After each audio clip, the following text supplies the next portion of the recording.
The room is warm. Someone put on a playlist that everyone knows but nobody picked. There's a drink in your hand, something with ice that's mostly melted. And you're smiling at the right moments, laughing when the shape of a sentence suggests you should. You're doing it correctly. The face is completely correct. And underneath it, there's nothing. Not sadness, not boredom. Something quieter and stranger than either of those. A hollow where the feeling should be. You look around and the light is golden and people are leaning into each other and somebody just said something that made the group erupt. And you are here. Physically, verifiably, here. The plastic cup is real in your hand. The warmth is real. The sound is real. But you're also watching it from somewhere slightly behind your own face. You run the calculation without meaning to. This is what a good night looks like. Good people, good light, the low hum of a room that likes itself. This is the kind of thing you say yes to. This is the kind of thing that's supposed to land. It doesn't land. And you can't ask the question that forms. Not out loud, not to the person standing next to you holding their own drink, also smiling correctly. The question doesn't fit inside a normal conversation. It sits there anyway, just below the noise. Why doesn't any of this feel like anything? You're here and not here at the same time. Present enough to perform it, absent enough to notice the performance. And you don't know yet whether that means something is wrong with you, or something is wrong with the room, or whether those are even different questions. So you try things. The yoga class because someone said it would help and you wanted to believe them. You go. You breathe the way the instructor tells you to breathe.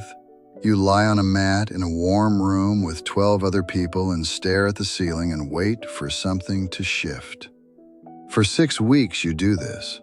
You buy the mat, the block, and at the end of 6 weeks you feel slightly more flexible and exactly as empty. Then the podcast, the one about purpose, with the calm voice that explains in 30-minute installments why your life can feel meaningful if you just, and here the specific advice doesn't matter because you're not really listening.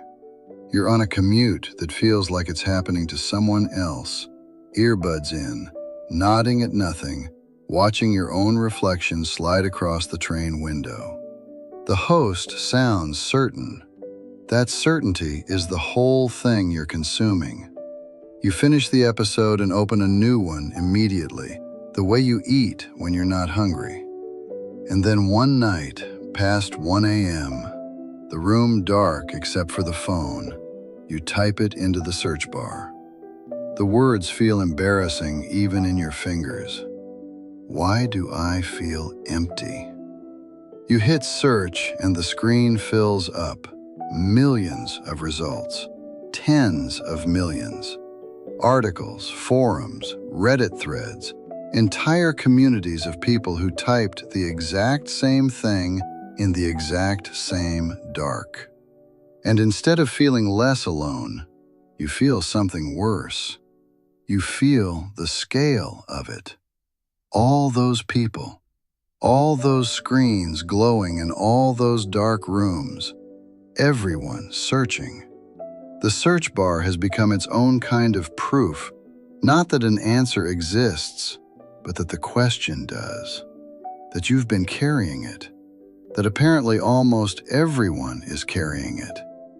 And you're still lying there in the blue light, and the room is still dark, and the phone knows nothing it didn't know before you asked. Picture Sunday morning 70 years ago. Not a specific house, any house. The smell of something on the stove.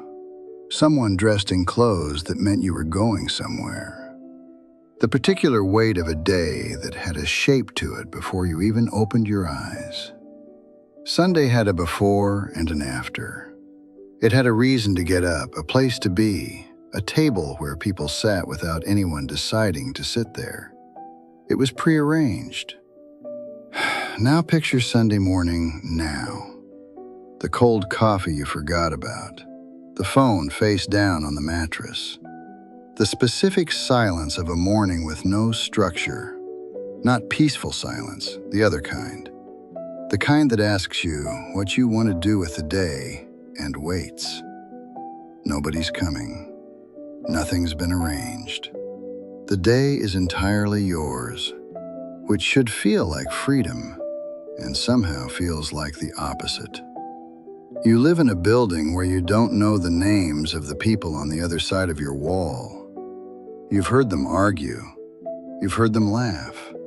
You know the sound of their footsteps directly above you at 2 a.m. You have never spoken. This isn't unusual. This is just Tuesday. Something got quieter. Not all at once. Gradually, over decades, the bells stopped meaning anything. The shared meal became optional. The thing you dressed up for became a thing you streamed in bed. Nobody took it away. It just became possible not to have it. And then it became normal. And then one Sunday morning you woke up and there was nothing pulling you toward anything. Your grandparents didn't search for purpose. It came with the week. And so you build replacements. The self-help phase comes first because it has to. You read the books with the clean sans serif covers. You underline sentences about habits and systems and the compound interest of small daily choices. You feel, briefly, like someone who is handling it. That feeling lasts about 11 days. Then the productivity phase, where the emptiness gets organized. You color code your calendar. You batch your tasks. You download the app that tracks your focus sessions and gives you a little flame emoji when you don't break the streak. The hollow doesn't go anywhere. It just becomes efficient. You're empty, but you're empty on schedule. Then the nature phase. You drive 40 minutes to the trailhead because someone told you that trees do something to cortisol levels, and you want cortisol levels that are done something to.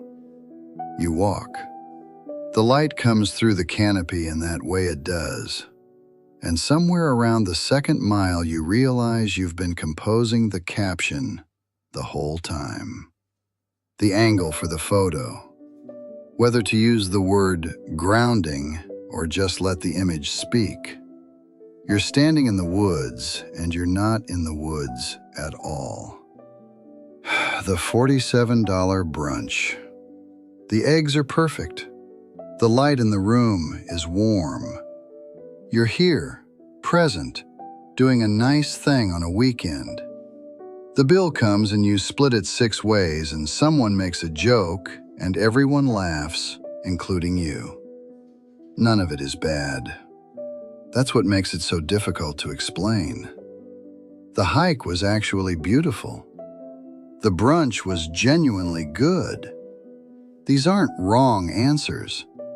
They're answers to a question nobody thought to ask correctly. You were trying to fill something without ever naming what the shape of it was. Look around that party again. Not a memory. This one, right now. The warm light, the drink in your hand, the faces doing what faces do when they're supposed to be having a good time.